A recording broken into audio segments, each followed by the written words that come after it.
What's going on? This is Brett Snodgrass with another episode of the Iron Deep podcast. I have Major General Gregg F. Martin on the podcast with me. What's going on, Greg? Well, I'm here in beautiful, sunny Florida, Cocoa Beach, and the weather has just begun to get a little bit cooler, which is a nice relief from the hot humidity. Yes, I'm sure a lot of the Floridians, you're looking forward to this time of year, right? Get a little bit away from the heat. That's cool. Well, awesome, man. Well, I'm super excited about this podcast. You were a major general and a retired major general for 36 years in Army combat. You have a remarkable career. You were a leader, in the Army and also just in your life, and you have a PhD, and you're now a best-selling author, and you've written a book called Bipolar General, My Forever War with Mental Illness, and that's really what the topic of this show is going to be about today. So number one, Greg, just a little bit about us. I work with men, and we work with a lot of, business men, real estate men that are leaders in the business world. Also, they're leading their families, and this is a topic that we should talk about a lot. However, we don't. We keep very quiet about it, and a lot of men live lives just in this silent desperation of their own mental illness, or they're affected by someone else with mental illness. So thank you so much, number one, for serving, and thank you so much for sharing your story and just being vulnerable, right? I mean, I think that's one of the biggest things. I know you had to be vulnerable to really pour out your soul on this best-selling book, Bipolar General. So let's just start with you. Tell us a little bit about Gregg Martin, your backstory, and then we'll dive into, your book. Well, I grew up in Holbrook, Massachusetts, near Boston, and ever since I was a kid, I had enormous energy, enthusiasm, drive, creativity, problem-solving skills, and it just carried me through high school, where I was a top student athlete leader. At West Point, same thing, Army Ranger School, and then out in the Army for, years and decades, leading soldiers around the world, doing, hard, dangerous missions. Then, during my spare time, I started running marathons. And in a space of a couple of years, I ran 7 marathons under 3 hours each, wow, including a 2:36. And then I took up skiing and became a really good skier in a pretty short time. And then the Army sent me to grad school at MIT, and they said, we want you to get 1 master's degree in engineering. And I came out of it with 2 masters and a PhD, plus I had done the Army Command and General Staff College by correspondence during that time. And I share this with you because I have since found out that I was born with a condition called hyperthymia, which is not a mental illness, but it's a mood personality type in which my brain was creating and pumping extraordinary amounts of these powerful brain chemicals like dopamine, endorphins, and others. It would produce them and distribute them in my brain, which elevated me to a level of near continuous mild mania. So essentially, I got a chemical boost or enhancement my entire life that gave me, great success and energy. But what I didn't know is that during all those years, I was slowly inching my way up towards actual bipolar disorder. So by the time I got into my 40s, I was very close to having an onset of bipolar disorder, which actually came when I was 47 years old in 2003 during the Iraq War. And in a way to think about bipolar disorder, it's not an on-off switch, like one day you don't have it and then the next day you do have it. It's a slow burn that starts like with kindling wood in a fire, and then it goes to bigger kindling and then sticks and then small logs. And then finally you have real logs in a real fire. And so it's really a spectrum that goes up. And, my onset was age 47, 2003, leading soldiers in combat in the Iraq War. The intense stress, thrill, pressure, euphoria, it triggered my genetic predisposition for bipolar disorder. And that's really where my bipolar, for real, no kidding, bipolar disorder started. Wow.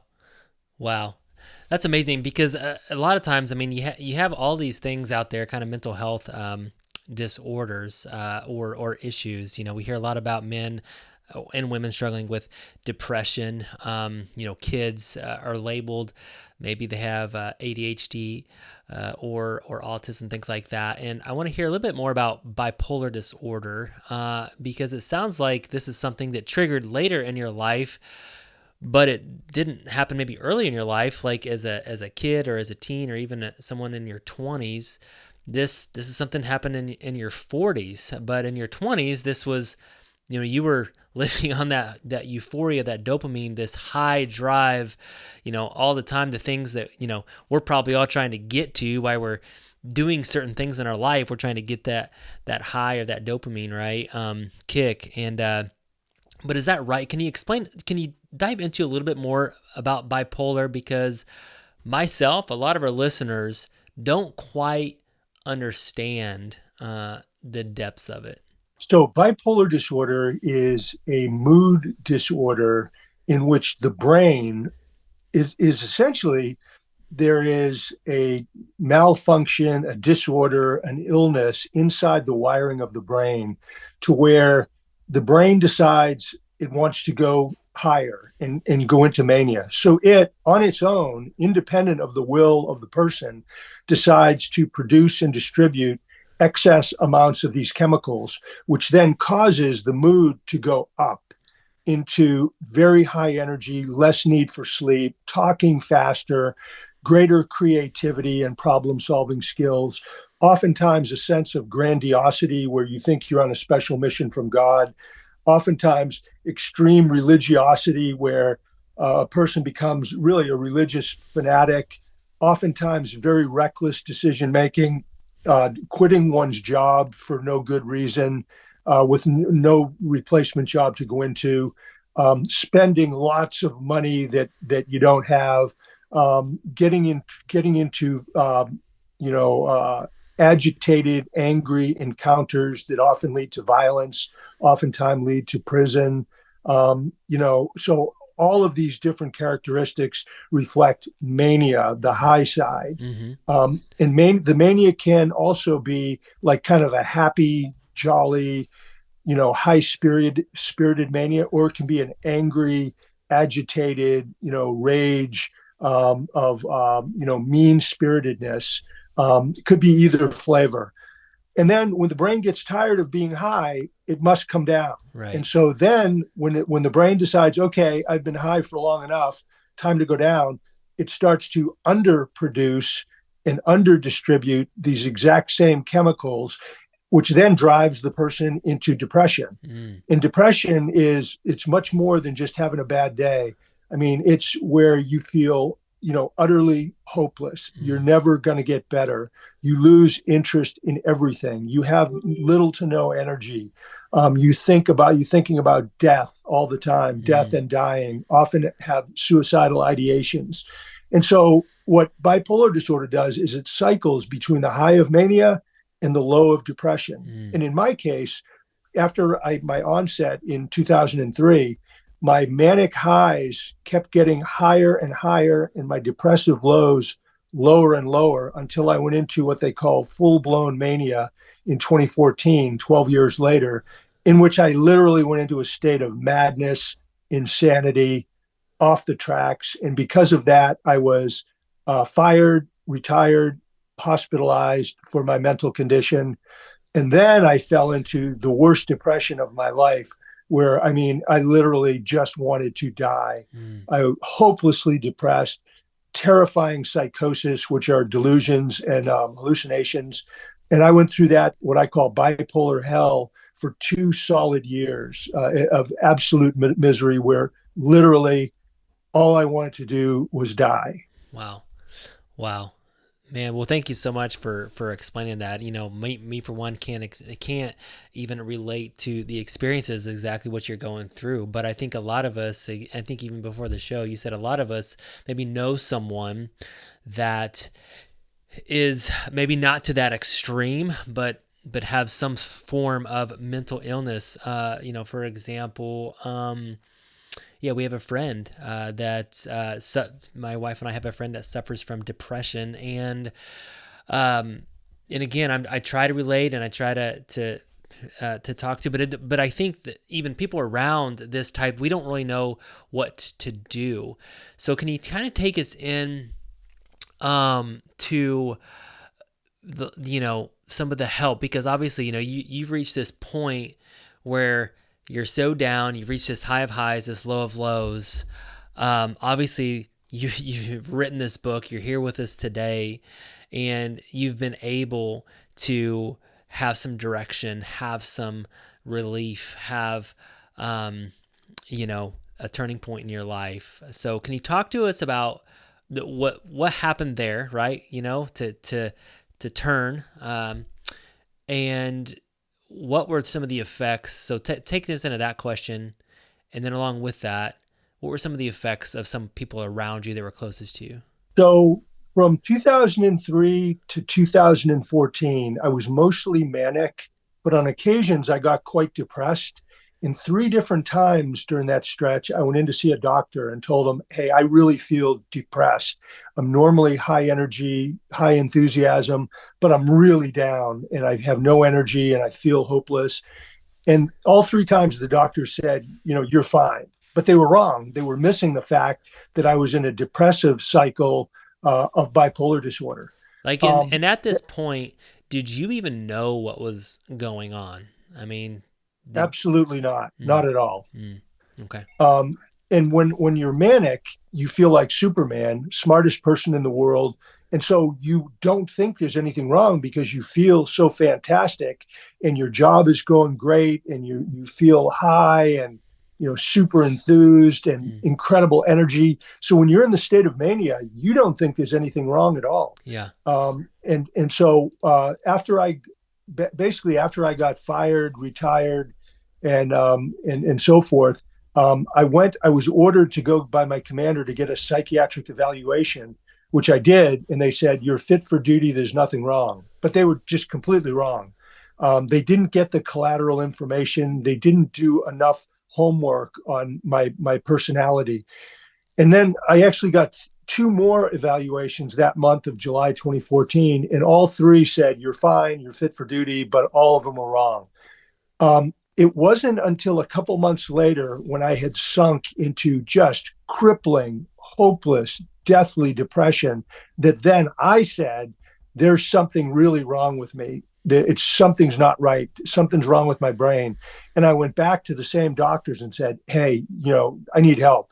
And then they were able to piece together and do a little more research and homework. And they were able to get the correct diagnosis of bipolar disorder type 1 with psychosis.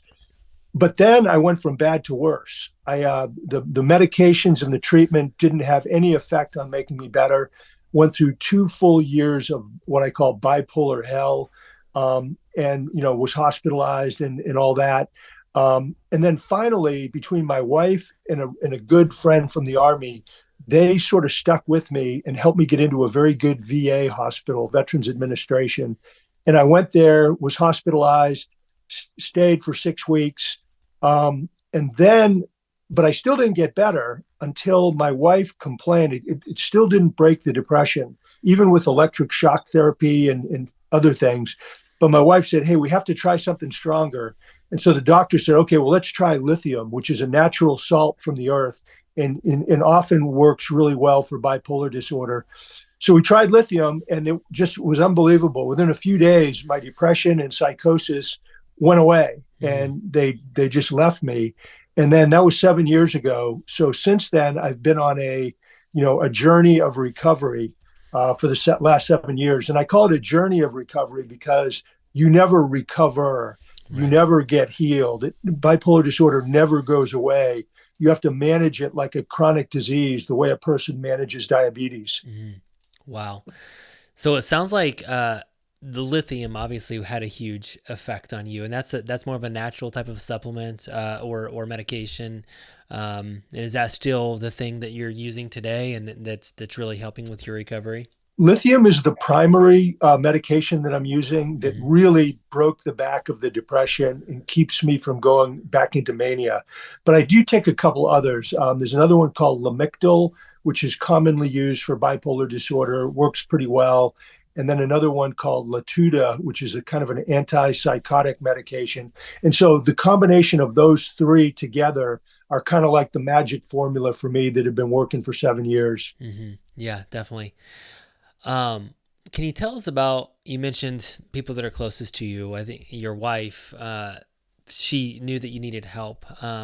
Obviously, it's not just the person that needs care, it's also one of the caregivers. Obviously, the effects, I'm assuming relationships have been very difficult during some of these times, keeping relationships, being relational. Can you talk to us about the effects of the people closest to you, the loved ones in this, and obviously people that have stuck with you and helped you through it? Well, bipolar disorder really turned not only my life upside down, but the lives of my wife, children, three kids, and really even close friends and extended family, because it's just such a shocking, um, uh, tumultuous ride that it just upsets everything. Mm-hmm. And so for me it was really hard, but for my wife it was too, to see her previously healthy husband in a state of full blown mania where I was just literally insane, and then falling into depression where I just wanted to die. Very, very difficult. And she wrote a really good piece along with my three sons, good piece in the book, and she talks about how she coped with it. And she was very supportive and loving and all of that, but on the other hand she tried not to do everything for me Mm-hmm. in order to challenge me to do stuff on my own. um, but her real key was every day, take it one step at a time, one day at a time. Do what you have to do the routine things. Get up, take care of stuff in the house, eat breakfast, take the dog out on a walk, do her routine every day, and not allow herself to be consumed with my medical issues, bipolar disorder. So that's kind of what she did. And though she was very helpful, in getting me hospitalized and then helping me along the way since then. Interestingly, I talk about it in the book. Two of our three sons were also have been diagnosed with bipolar disorder at a much younger age than me. In each of them, it was the same thing, and it was before I was. So it really turned their lives upside down, turned the family upside down. And so, I'm the third one in the family who, is afflicted with bipolar disorder. Wow. Is this a hereditary thing then, that people um, should know? Yes. Yeah. Okay. Um, and obviously, the effects of this has just been astounding, and thank you so much. I want to just talk about, the effects on, you were a leader, so you had obviously lost some of that as well, and I want to talk about just of you just sharing, right? I want to talk about just your vulnerability piece, and how impactful was it to you just to, is this something that you hid for a long period of time? I mean, obviously, there's certain parts that you couldn't hide, possibly because of the state of mania that you were in. But was it helpful to get in sort of a community, get into to be able to share about this? Can you talk about that and your journey with that as well? Yeah. So I didn't hide anything at any point in my life. Really zero, nothing. Because remember, I had no idea that I had bipolar disorder. So Right. when I had my onset in the Iraq War, I didn't know I had an onset of bipolar disorder. All I knew was that I felt better than I had ever felt in my life. I had more energy. I felt smarter. My brain was working faster. I didn't need sleep. I was doing an unbelievable job moving all over the battlefield, felt like Superman. So, there's no reason to think, oh wow, maybe I have bipolar disorder, because what the only thing I felt was how great I was doing. Mm-hmm. And the feedback I got from everybody was that I was kind of like Superman in the Yeah. war. And then that continued for 12 years, where I did think there might be something wrong when I was depressed. And I went to the doctor 3 times and said, "Hey, I feel depressed. What do you think's going on?" And all 3 times they said, "You're fine. Just, keep doing what you're doing." But they Mm-hmm. were wrong. They didn't see the pattern of bipolar disorder because they didn't do, enough collateral information gathering with Mm-hmm. family, friends, colleagues.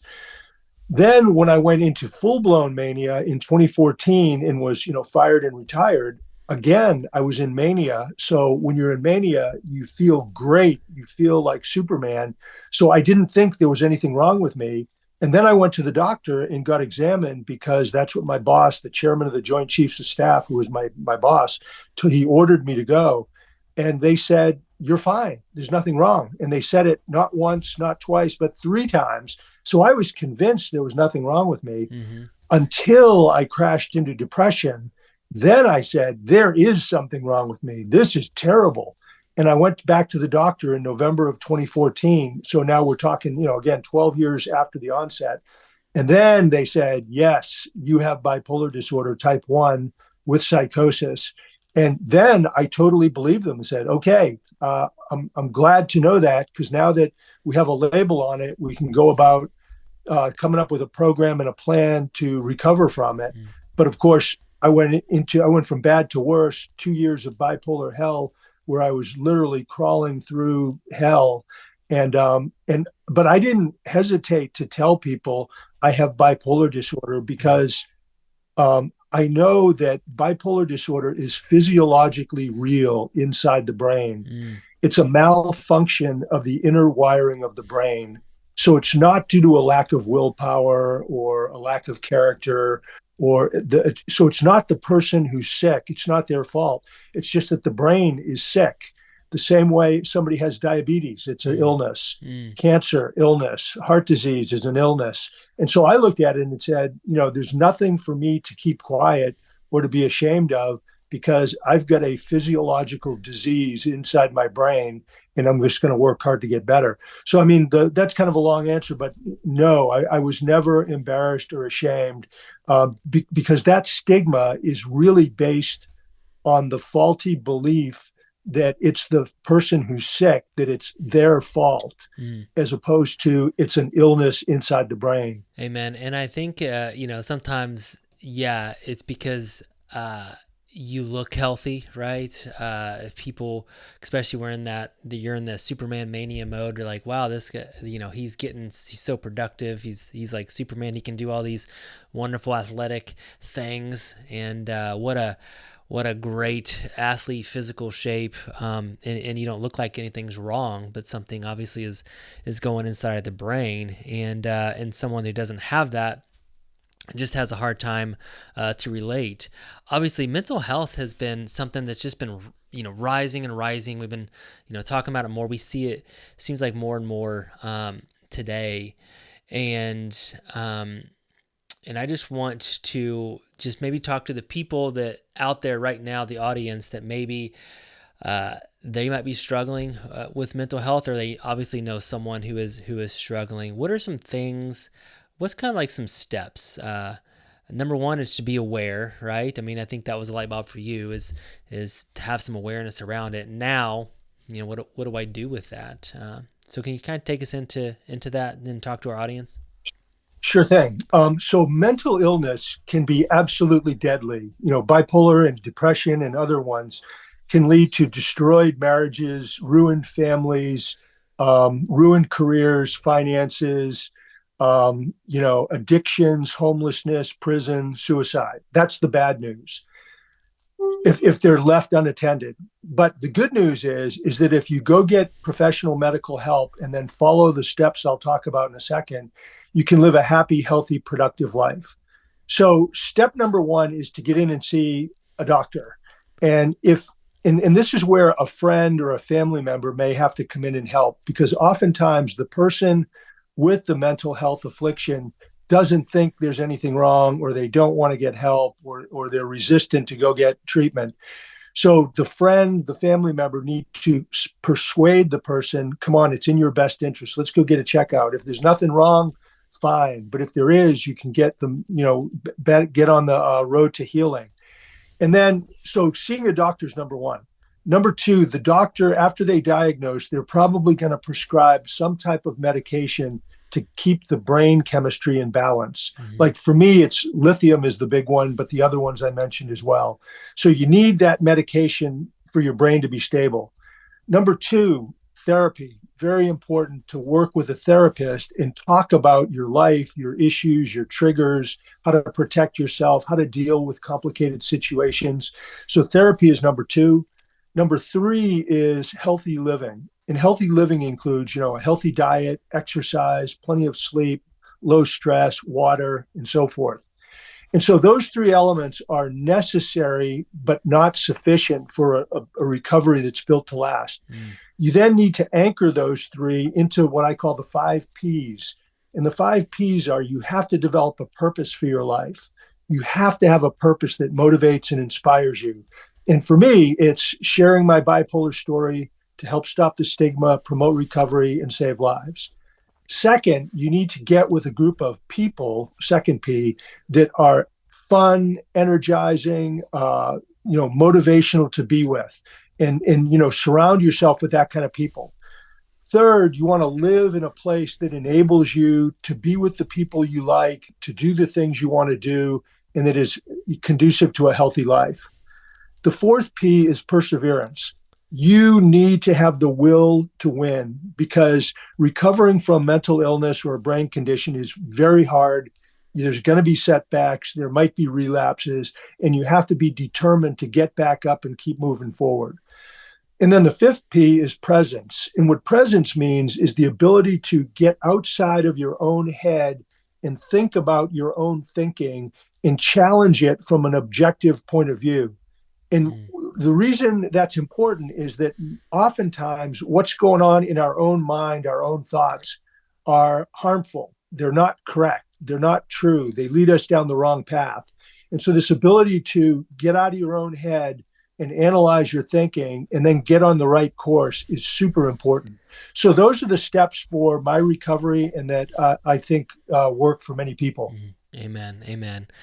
Well, thank you so much, Gregg, for sharing your story with us today. I know you have the book, The Bipolar General, My Forever War with Mental Illness, and that is a recent best-selling book. People can get that, I think, on Amazon, and where else can they get that? Just the major book publications? Yes, Amazon. Amazon keeps running out of books. Barnes & Noble doesn't seem to run out as much. The Naval Institute Press.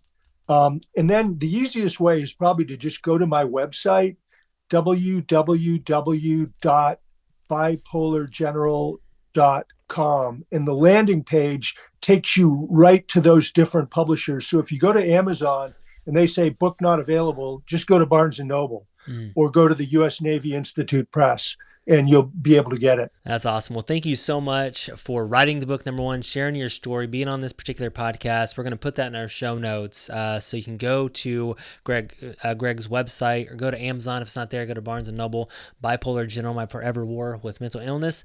And that's a wrap. Thank you so much, Gregg, for being on the podcast today. You're welcome. Thank you, Brett. Great show.